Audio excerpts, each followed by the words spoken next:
Permainan dimulai. Final kompetisi ganda kompetisi 3 domain telah resmi dimulai. Ini juga merupakan pertandingan terakhir antara Fahua dan Bluesong di kompetisi ini. Meskipun mereka semua tidak mengerti arti kata-kata Biyue Sangchen, bagi mereka, pertempuran ini terkait dengan apakah mereka bisa mendapatkan segel pelepasan spiritual dan berhubungan dengan hubungan aneh antara keduanya, jadi, tidak peduli apa, mereka harus melakukannya. Menang. Mata Huo Liji langsung berubah menjadi merah keemasan, dan tubuhnya perlahan naik, seolah-olah dia benar-benar lolos dari gravitasi bumi. Lan Ge merasakan yang paling jelas saat ini, tubuh Huo Liji seperti pusaran besar, dan semua elemen api di udara mengembun ke arahnya. Dia sangat jelas bahwa bahkan jika dia berkultivasi ke tingkat juri tingkat ke-7, dia mungkin tidak dapat melakukan ini. Orang-orang Huoli secara alami sangat ramah dengan elemen api. Ini bukan di Laut Merah Magma. Jika di base camp mereka sendiri, kekuatan Huo Liji dapat langsung ditingkatkan oleh peringkat pertama. Tuhan menganugerahkan. Fahua mendengus pelan, dan kode hadiah ilahi muncul, membalik halaman pertama. Cahaya suci terselubung. Segera setelah itu, dia langsung membuka halaman keempat, tanpa jeda sedikit pun, dia langsung menunjukkan kepemilikan Roh Kudus. Tubuhnya dengan cepat tumbuh setinggi 3 meter, dan dengan dukungan kekuatan ikon 8 lapis, cahaya keemasan diselimuti. Armor emas pucat yang dibentuk oleh energi suci yang kental menutupi seluruh tubuh, dan perisai kebijaksanaan dan pedang kebijaksanaan semuanya muncul di saat berikutnya. Fahua tidak ragu-ragu, dan begitu dia muncul, dia membangkitkan semua kemampuan dari 4 halaman pertama dari kode hukum yang diberikan Tuhan. Dalam pertempuran sebelumnya, itu bukan karena dia tidak ingin melakukan apapun, tetapi karena konsumsi daya dari kekuatan suci adalah masalah besar ketika orang-orang kuat di yurisdiksi menggunakan kekuatan halaman suci dewa diberikan kodeks. Dan sekarang dia mendapat dukungan dari kekuatan suci 8 lapis dari gambar suci yang diberikan dewa, sehingga dia dapat menggunakan kekuatan 4 halaman suci pada saat yang sama dan mempersenjatai dirinya sendiri. Kekuatan suci mengalir keluar, dan Hua-Hua mendirikan perisai kebijaksanaan di depannya, langsung menuju Huo Liji dan bergegas mendekat. Pedang kebijaksanaan diayunkan pada saat yang sama, di bawah kepemilikan Roh Kudus, pedang kebijaksanaan tidak hanya bertambah besar, tetapi juga sangat meningkatkan kekuatannya. Segera setelah pedang diayunkan, beberapa distorsi aneh muncul di udara. Huo Liji tiba-tiba merasa bahwa berbagai elemen di sekitar tubuh Fahua runtuh, membentuk zona vakum pendek dalam beberapa meter di sekitar tubuhnya. Ini adalah penghilangan sementara elemen oleh kekuatan spiritual yang melekat pada Huijian, tujuannya adalah untuk mencegah serangan jarak jauh Huo Liji agar tidak langsung muncul padanya. Kali ini, Lan Ge tidak menyerang untuk memanipulasi elemen, tetapi mengikuti di belakang Fahua, menggunakan tubuh Fahua sebagai penutup, dan bergegas menuju Huo Liji pada saat yang sama. Huo Liji mendengus dingin dan menekan tangan kanannya di udara, tiba-tiba, cincin api merah besar muncul, dengan dampak yang kuat, langsung menuju ke mereka berdua. Awalnya, dia menggunakan trik ini untuk menjatuhkan Xiongzan ke udara. Fahua maju satu langkah, dan pedang kebijaksanaan di tangannya menebas ke depan lagi. Dan hampir pada saat yang sama, Lan Ge, yang ada di belakangnya, sudah menekan telapak tangannya di belakangnya. Murid-murid Zheng Lian yang berada dalam pertempuran langsung di bawah panggung tiba-tiba tertutup. Kekuatan suci lotus berkembang, dan ujung depan Huijian memuntahkan cahaya pedang 3 kaki, dan pedang itu menebas, memotong cincin api dengan berani. Lagu biru di belakangnya juga meminjam kekuatan darinya, dan kekuatannya. Tubuh langsung berubah menjadi biru, dan 2 bila angin mendesing ke ketiak Fahua, menggambar busur dalam putaran kecepatan tinggi dan langsung menuju Huo Liji. Pada saat ini, jarak antara kedua belah pihak telah dipersingkat menjadi 30 meter. Huo Liji menyipitkan matanya sedikit, dan menekan tangan kanannya ke depan lagi. Kali ini, kolom api besar berwarna merah keemasan bergegas keluar, masih langsung menuju Fahua. Pada saat yang sama, udara di sekitar tubuhnya tiba-tiba beriak seperti gelombang air. Kedua bila angin baru saja memasuki area ini, seolah-olah mereka telah kehilangan target dan kendali, dan terbang miring, tidak dapat mengenai sama sekali. Target. Sebelum tiang api tiba, panas yang membara membuat Fahua merasa segala sesuatu di sekitarnya terbakar. Perisai kebijaksanaan didirikan di depannya. Boom! Kolom api magma berdampak pada perisai kebijaksanaan, jelas jauh lebih kuat daripada kombinasi cahaya dan api yang dia hadapi hari itu. Fahua, yang bergegas ke depan, segera berhenti, dan napas seluruh orang terhenti. Yang lebih menakutkan adalah bahwa kolom magma yang berapi-api membakar bahkan tubuh energi seperti perisai kebijaksanaan. Hanya dalam sekejap, permukaan perisai kebijaksanaan telah berubah menjadi merah. Perisai kebijaksanaan tidak pernah dikenal karena kekuatan pertahanannya. Tetapi pada saat ini, cahaya biru muncul, dan permukaan perisai kebijaksanaan tiba-tiba memicu kabut besar. Perisai air tidak tahu kapan itu dipasang pada perisai kebijaksanaan, memblokir sebagian besar kekuatan kolom api magma. Mata Fahua berbinar, dan dia bergegas maju dengan langkah besar. Dengan bantuan perisai air, dia menekan kolom api magma bersama-sama dan terus bergerak maju. Tubuh Blusong telah berubah menjadi seluruh tubuh biru, tubuh elemen air. Secara relatif, manipulasi elemen airnya untuk melawan Huo Liji jelas merupakan yang terbaik. Meskipun kultivasinya masih jauh dari Huo Liji, tolakan timbal balik dari unsur-unsur akan membuatnya lebih mudah untuk menghadapinya. Petir yang intens ditembakkan, masing-masing dengan aura yang ganas, dan mengepung Huo Liji dari kedua sisi. Kekuatan ledakan guntur adalah yang terkuat di antara semua elemen, dan masih di atas elemen api. Merah keemasan di mata Huo Liji menjadi lebih kuat, dan riak air di sekitar tubuhnya meluas secara signifikan. Setelah guntur memasuki kisaran ini, itu akan segera melemah dan secara bertahap menghilang. Masih tidak bisa mendekati tubuhnya.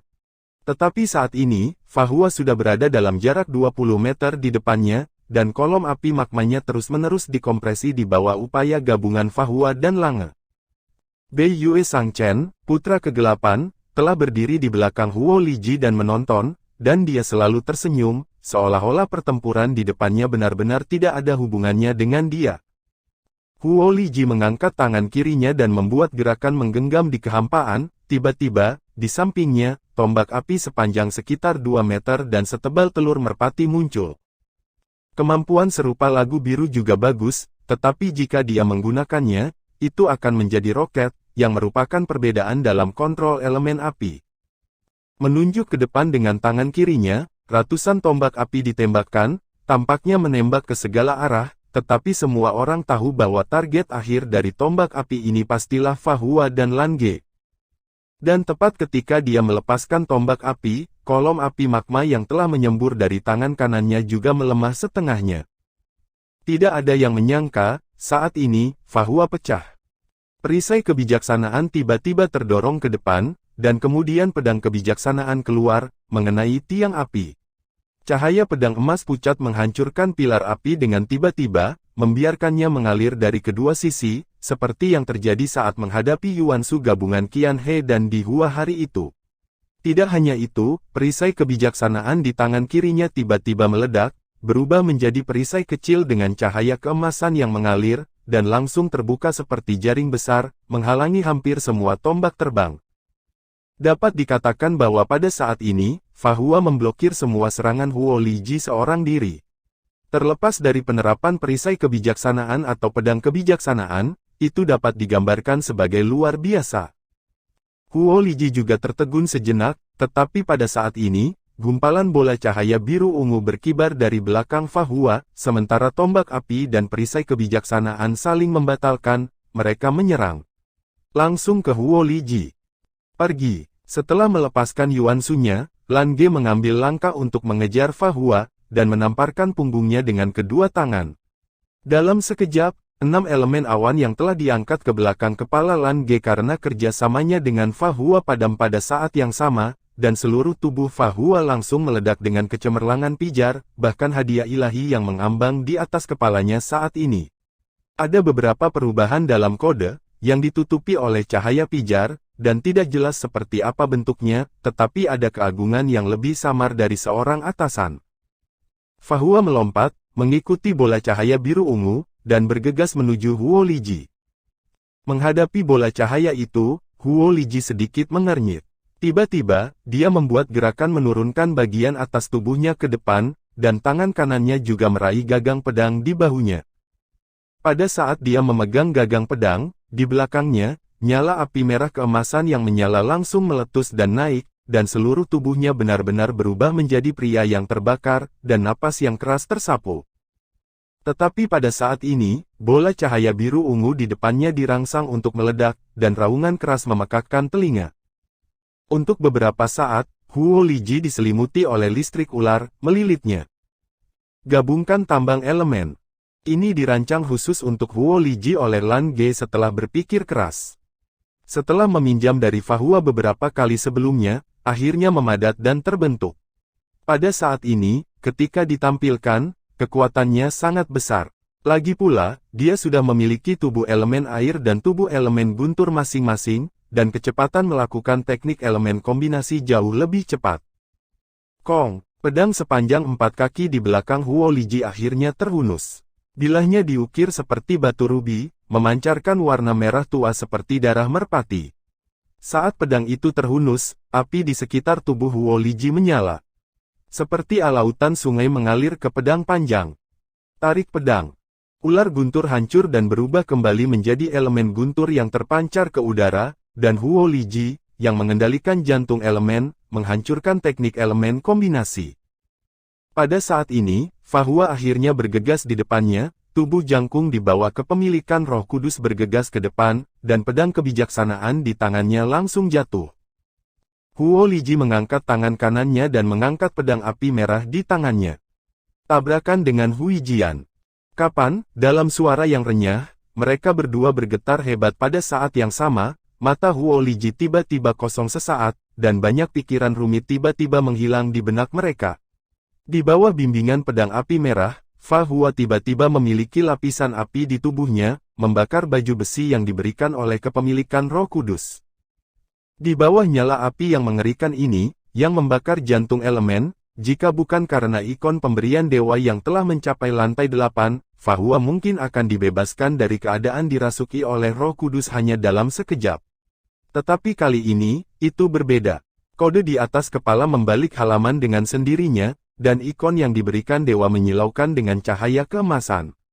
Sebuah film cahaya keemasan ditempatkan pada baju besi Roh Kudus, yang memblokir serangan itu secara tiba-tiba.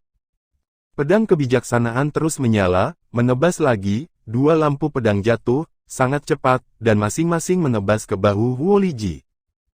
Pedang pemecah cahaya, berdiri di belakang Huo Liji, Beiyue Sangchen, putra kegelapan yang selalu tersenyum, akhirnya menunjukkan ekspresi terkejut di wajahnya.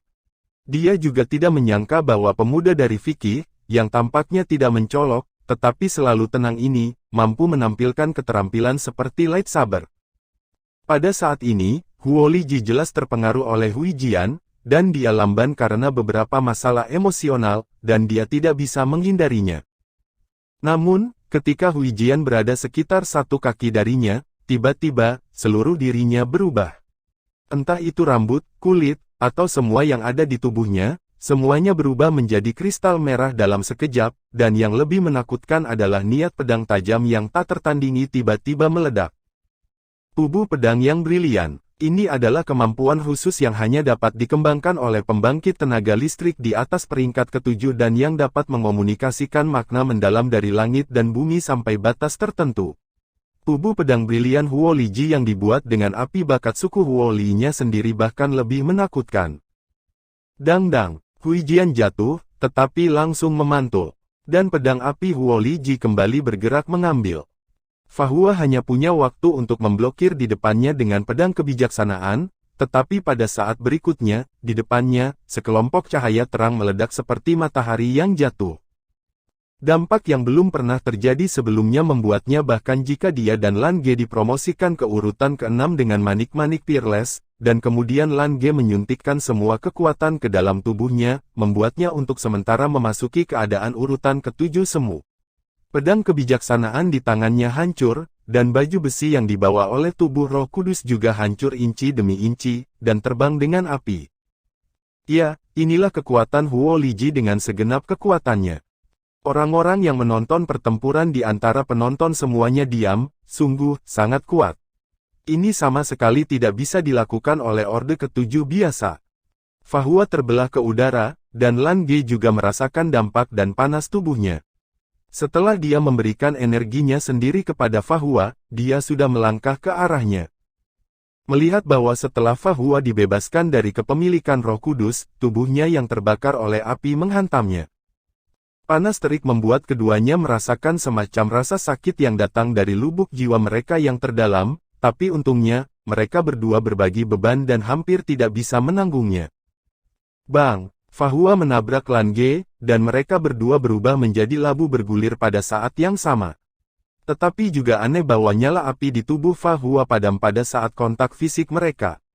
Tidak hanya itu, energi pada kedua orang itu mengalir kembali, energi asli Lan Ge dipulihkan, dan energi suci di tubuh Fahua juga terpelihara kembali, dan rasa sakit terbakar sebelumnya segera menghilang.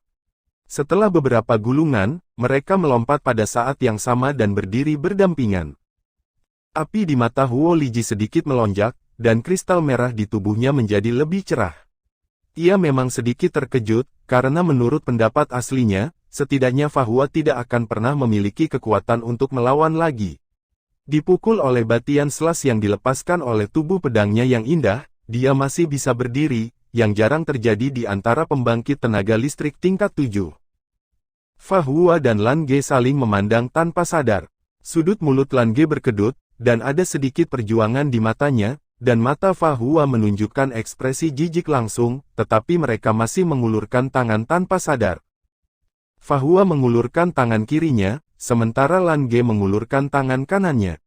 Pada saat mereka memegang tangan mereka dengan enggan, energi suci dan energi primordial di tubuh mereka mengalir satu sama lain, dan lingkaran cahaya aneh mekar dari tubuh mereka, membentuk lapisan cahaya putih redup, halo mengelilingi mereka. Pada saat ini, mereka dapat dengan jelas merasakan bahwa energi mereka sendiri bukan lagi energi asli atau energi suci, tetapi keberadaan khusus. Dan energi semacam ini tidak ada bandingannya dengan mereka, seperti saat mereka berlatih bersama. Sebenarnya, mereka sudah lama tahu bahwa jika mereka bertarung dengan kontak fisik atau koneksi, efektivitas tempur mereka akan meningkat lagi, tetapi mereka semua menolak metode bertarung ini. Dua pria besar yang bertarung bergandengan tangan, seperti apa bentuknya. Namun, Huo Liji sangat kuat, jika mereka tidak memasuki jalan khusus itu, mereka mungkin tidak akan memiliki kesempatan sama sekali. Di bawah panggung, ketika Seng Lian melihat pemandangan ini, matanya yang indah bersinar terang, dan dia mengepalkan tinjunya tanpa sadar. Hanya dia yang bisa menebak bahwa Fahua dan Lan Ge tidak mendapatkan apapun di pulau yang tidak disebutkan namanya itu. Huo Liji memegang pedang di kedua tangannya. Kali ini, dia akhirnya meninggalkan tempat itu. Api di bawah kakinya menyembur keluar, menyebabkan tubuhnya meledak dengan kecepatan tinggi secara instan, dan bergegas maju dengan agresi berapi-api yang tak tertandingi. Serangan dan pertahanan tubuh pedang yang brilian terintegrasi, manusia adalah pedang, dan pedang adalah manusia. Tangan kanan Fahua melepaskan pedang kebijaksanaan lagi, tetapi kali ini, ada beberapa perubahan aneh pada pedang kebijaksanaannya. Pada saat pedang kebijaksanaan muncul, tubuhnya terguncang, dan pencerahan aneh muncul. Begitu tangannya terangkat, pedang kebijaksanaan menebas, dan ada 7 cahaya pedang di wajahnya. Setelah 7 sinar pedang ditembakkan, mereka tidak menyerang Huo Liji, tetapi masing-masing menebas ke udara. Penonton di bawah hanya merasa bahwa panggung kompetisi sedikit terdistorsi, dan kemudian cahaya merah di tubuh Huo Liji jelas redup. Pedang kebijaksanaan 7, elemen tebasan. Sangat sedikit orang yang dapat diberikan pedang kebijaksanaan di kuil kebijaksanaan yurisdiksi. Pemisahan pedang kebijaksanaan adalah kemampuan yang akan muncul setelah pelatihan ke tingkat tertentu. Semakin banyak cahaya membelah, semakin kuat pedang kebijaksanaan. Tingkat kultivasi Huijian adalah untuk meningkatkan kekuatan Huijian itu sendiri, dan yang diperlukan untuk membelah cahaya adalah pemahaman. Dengan kata lain, di halaman suci yang diberkahi oleh kuil kebijaksanaan, selain dari gambar suci yang dianugerahkan oleh Tuhan, peningkatan dan pemahaman lainnya melampaui penebusan dosa. Kekuatan tempur pribadi dari domain hukum sama sekali tidak dapat bersaing dengan tempat kudus dan domain biru di bawah urutan ke-6. Mengapa? Sebagian besar, itu karena keterampilan tempur mereka terlalu sulit untuk dikembangkan. Namun nyatanya, jika mencapai tingkat ketujuh atau lebih, kelemahan yurisdiksi tidak begitu terlihat. Hanya saja lebih sulit bagi mereka untuk berkultivasi ke tingkat ketujuh. Dan di atas peringkat ke-9, ras apapun sebenarnya tidak terlalu berbeda, itu tergantung pada kemahiran individu. Cahaya membelah ujian umumnya hanya dicapai oleh hakim dari peringkat ke-7 ke atas. Sudah merupakan hadiah bagi Fahua untuk menyelesaikan pemisahan cahaya pada tingkat pengontrol urutan kelima, itulah sebabnya Beyue Sangchen terkejut. Pada saat ini, cahaya pedang adalah 7, yang merupakan lompatan kualitatif. Tidak peduli seberapa kuat Huo Liji, dia juga perlu memobilisasi elemen api. Hui Jianqi, untuk sementara melarang elemen di panggung kompetisi. Artinya, di ruang ini, kekuatan elemen dari luar tidak bisa lagi diserap, dan Huo Liji hanya bisa bertarung dengan elemen api yang telah dia kumpulkan, yang tidak diragukan lagi merupakan kelemahan besar baginya. Ini adalah pertama kalinya Fahua dan Lan Ge bertarung dalam keadaan kontak fisik. Fahua tidak pernah menyangka bahwa pedang kebijaksanaannya dapat diperkuat sedemikian rupa. Mutiara Peerless benar-benar sebuah artefak. Perasaan Lan Ge tidak lebih lemah dari Fahua, ketika dia memobilisasi elemen air lagi, dia hanya merasakan bahwa dalam kegelapan, dia seperti merasakan panggilan dari laut. Dia tampaknya bisa merasakan dunia elemen air tanpa batas di luar Pulau Barat, di lautan luas, dan bahkan klan Laut Samudera Biru tak berujung yang hidup di dunia elemen air. Tubuhnya menjadi biru dengan sendirinya, dan dinding air naik diam-diam di depannya, dan kemudian maju selapis demi selapis, memenuhi serangan Huo Liji. Huo Liji terkejut ketika dia merasa bahwa elemen api dilarang, tetapi kesadaran bertarungnya tidak akan pernah terpengaruh oleh ini. Dengan pedang api merah di tangannya, dia bergegas ke dinding air berlapis. Sepotong besar kabut air naik, dan Huo Liji memecahkan semua dinding air dalam satu gerakan. Kecepatan tinggi membawanya ke mereka berdua. Pedang kebijaksanaan di tangan Fahua berubah menjadi perisai kebijaksanaan, dia melangkah maju, dan perisai kebijaksanaan didirikan. Huo Liji menebas dengan pedang, dan dia terkejut menemukan bahwa perisai kebijaksanaan tiba-tiba menyusut dan menjadi sangat tebal. Bahkan dengan tubuh pedangnya yang cemerlang, pedang itu hanya terpotong menjadi dua, tidak hanya itu, tetapi juga dari perisai kebijaksanaan ada kekuatan hisap, yang sebenarnya menyerap elemen api yang melahapnya. Cahaya merah ditransmisikan dari tubuh Fahua ke tubuh Lan Ge, dan menghilang hanya dengan satu putaran. Huo Liji buru-buru menghunus pedangnya, dan cahaya pedang menyala lagi, menyapu. Cahaya pedang yang menyala-nyala meledak. Perisai kebijaksanaan menjadi lebih besar lagi, dan Fahua mengambil langkah esensi, dan perisai itu menyerang secara horizontal, mengenai sisi Jianmang. Bekas retakan muncul di perisai kebijaksanaan, dan sepertinya akan pecah. Tetapi pada saat ini, di langit, dinding air yang sebelumnya hancur telah berubah menjadi kabut air dan menyapu, menutupi tubuh Siang Huo Liji. Kabut air cukup ringan untuk menyebabkan kerusakan, tetapi meresap. Huo Liji hanya merasakan hawa dingin di tubuhnya, dan elemen apinya sendiri jatuh dengan keras. Bahkan tubuh pedang yang luar biasa itu tampaknya tidak dapat mempertahankannya saat ini. Tapi seberapa kuat dia, dalam situasi yang tidak menguntungkan ini, cahaya keemasan melintas di dadanya, jantung elemen dipicu, dan elemen api yang sangat kaya bangkit kembali, hanya menguapkan kabut air, tidak hanya itu, pedang api merah. Di tangannya cahaya juga bersinar terang, perisai kebijaksanaan rusak, dan cahaya pedang menyapu, dan sepertinya akan melahap Fahua. Tetapi pada saat ini, dahi Fahua dan Lan Ge bersinar dengan cahaya keemasan, dan rune pria berkepala dua itu melintas. Mereka berdua melafalkan 8 kata dalam hati mereka secara diam-diam pada waktu yang hampir bersamaan. Tak tertandingi benar, kehidupan yang sama.